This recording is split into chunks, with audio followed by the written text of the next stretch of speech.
Hi, this is Dr. Gregory Sadler. I'm a professor of philosophy and the president and founder of an educational consulting company called Reason.io, where we put philosophy into practice. I've studied and taught philosophy for over 20 years, and I find that many people run into difficulties reading classic philosophical texts. Sometimes it's the way things are said or how the text is structured. But the concepts themselves are not always that complicated, and that's where I come in. To help students and lifelong learners, I've been producing longer lecture videos and posting them to YouTube. Many viewers say they find them useful. What you're currently watching is part of a new series of shorter videos, each of them focused on one core concept from an important philosophical text. I hope you find it useful as well.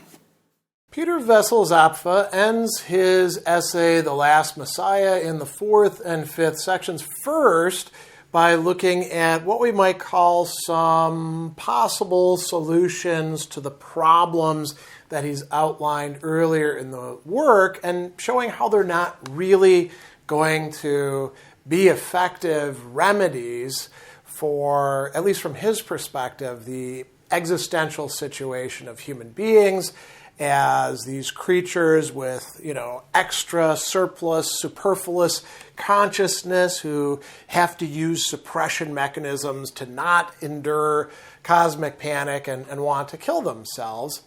So he's going to begin by asking the question, well, could we just go back to a more primitive state, a primeval society, some sort of get back to nature, reduction of our technology. And he does talk about the so-called primitive peoples. He doesn't really buy that distinction, which is made by a lot of people. And he says, is it possible for them to manage life without all these philosophical spasms and gymnastics? And what is he talking about there? The 4 suppression mechanisms that modern people clearly do rely upon.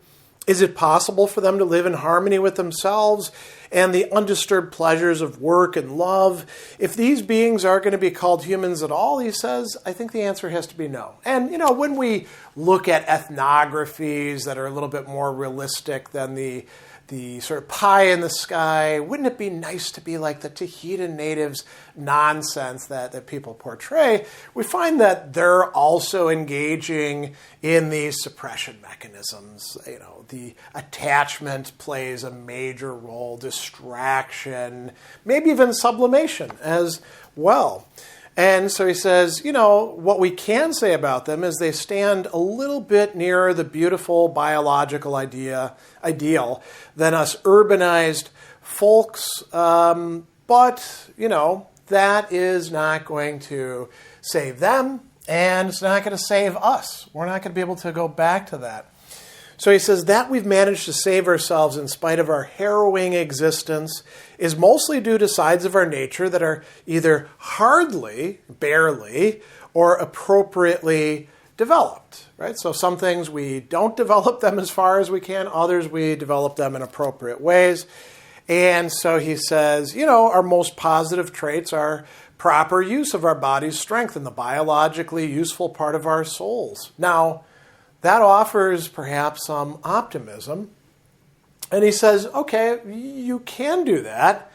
However, those traits must operate under what he calls stringent conditions. The limitations of our senses, the frailty of our bodies, the energy-demanding task of keeping our bodies in one piece, and our need for affection satisfied. Okay, so there's a possible solution as well.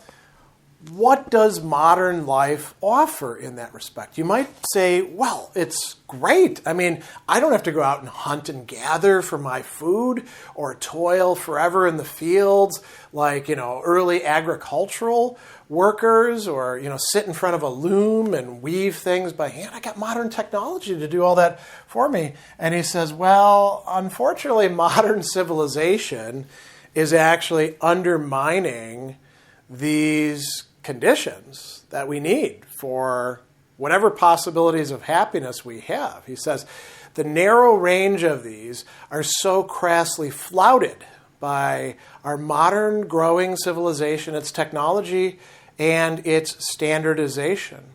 And so then he goes on and he says, since a large part of our best biological talents are superfluous in the modern, complicated technological game we play with the environments, we become victims of increasing spiritual unemployment. So notice what he's doing there. Biological, the human being is a living creature. Spiritual, we do have a spiritual side. It's our consciousness. And we get to do conscious things, but they're not as rewarding for us as they might be. And so he goes on and he says, we can evaluate the technology that we have or technological advances that are being made.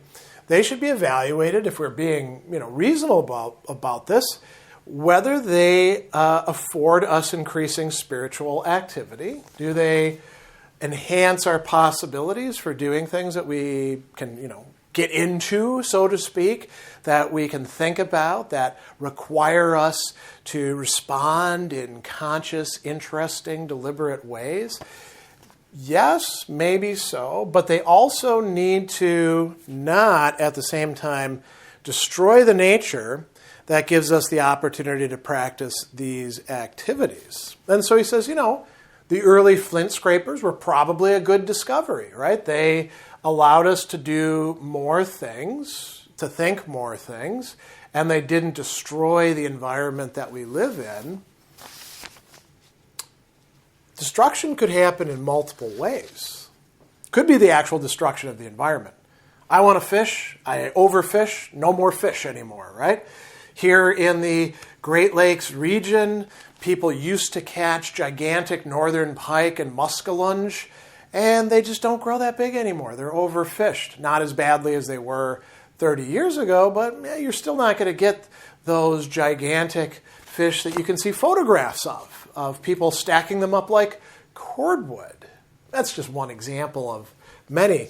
Now he says a great example of the way in which you're not actually destroying the environment, but you're making it so that people can't have these increasing spiritual activities is using aircraft to map unknown areas. He says, in one fell swoop, the tremendously rich possibilities for others' experiences are destroyed. Experiences that could have been held in trust for the common interest, such that everyone could have had the joy of discovery after his own efforts. And we might think about the internet and mobile technology and all of the things that it affords us and whether it's leading to increased spiritual activity or to ruling it out, to creating an environment in which that sort of thing can't actually happen. And so he talks about modern life as a continual impoverishment of the possibility of spiritually developing experiences. Right? And he says you can tell that this is the case because we've got mass flight to diversions. Notice the ones that he talks about: amusements, competitive sport, radio, the rhythm of its times. We might add all the other kinds of media that we have access to. He also says attachments, social mores, are in a bad way. All the inherited cultural attachments have been shot full of holes by criticism. Dread, anxiety, bewilderment, and despair pours in through these holes. Communism and psychoanalysis, as different as they are in other respects, both try to construct new versions of the old defense mechanism. And he says, none of this is actually going to work. What if instead we tried something else out? Purposeful degeneration to practically useful lower levels of consciousness. Maybe we do this in a societal way. Maybe we do this as individuals. Is that really going to work? He tells us, human nature being what it is, we would not find lasting peace in such a resignation or any resignation. So we've got a lot of different possible remedies. Lose yourself in spiritually developing experiences and activities, or, let's be like the so-called primitive peoples, or let's, lower ourselves to a level where we're not going to be bothered by these sorts of things. None of those are actually going to be successful, he tells us. So the last section, where the last Messiah comes in, he says, if we follow through this train of thought to the bitter end, the conclusion is inescapable. So long as we human beings blunder along the misconception that we are biologically preordained to conquer the earth, no alleviation of our angst for life is possible. As the number of people on the earth grows, the spiritual atmosphere will become tighter and defense mechanisms will have to become even more brutal. And so this is going to produce a reaction. What is the reaction? We will dream of a salvation, redemption, and a new Messiah. And all sorts of new Messiahs will come. And then he says, after many saviors have been nailed to trees and stoned to death in the marketplace. Now you might say, well, why are they being nailed to trees and stoned to death? Well, because none of them can indeed provide the satisfaction that people are going to want. And they could be political leaders, they could be cult founders, they could be, people who start a multi-level marketing scam or scheme. It could be anything that you want. It could be thought leaders coming out with their books and platforms and how you're going to transform your life, but none of it's really ultimately going to satisfy. So then the last Messiah will come. Now, what is this last Messiah like? He says, this is a person who has dared to strip their soul naked and give themselves wholly over to our most profound questioning before everybody else, even to the idea of annihilation. A person who has grasped life in its cosmic context, whose agony is the agony of the world. So this is the person who has stripped all of these suppression mechanisms from their eyes. They're not even doing sublimation. They are seeing reality as it is. So that's a cool thing, right? Maybe that's like the Nietzschean Übermensch, right? Or some other great savior figure. Zapffe says, well, not exactly. They are going to have a message for you. And it's not a message that's going to be well received.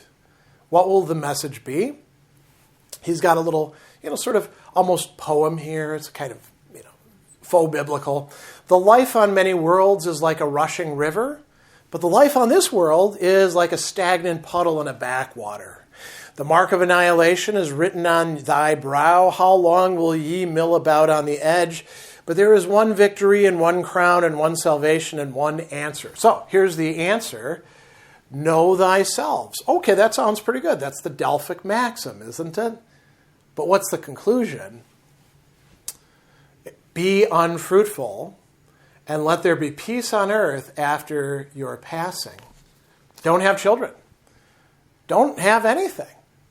Allow humanity to die out, and that is the best course that you can possibly take when you truly know the human condition. Now, is that going to be well received? Are people going to be like, oh yeah, okay, finally get it. We'll all do that. Zapffe doesn't think so. He says, they will fall upon him with midwives and wet nurses at their head, and they will bury him under their fingernails. But he will be the last Messiah. From father to son, from son after father, he's descended from the archer at the water hole, the original, human being using technology. This is where it ends, according to Zapffe. Somebody will come along and say something sort of like that, and eventually it'll stick, and as human beings, we'll just let ourselves die out. Or perhaps we'll just have the same cycle repeating itself forever. But that is how Zapffe ends the last Messiah. That's what the last Messiah has to say to us through his essay.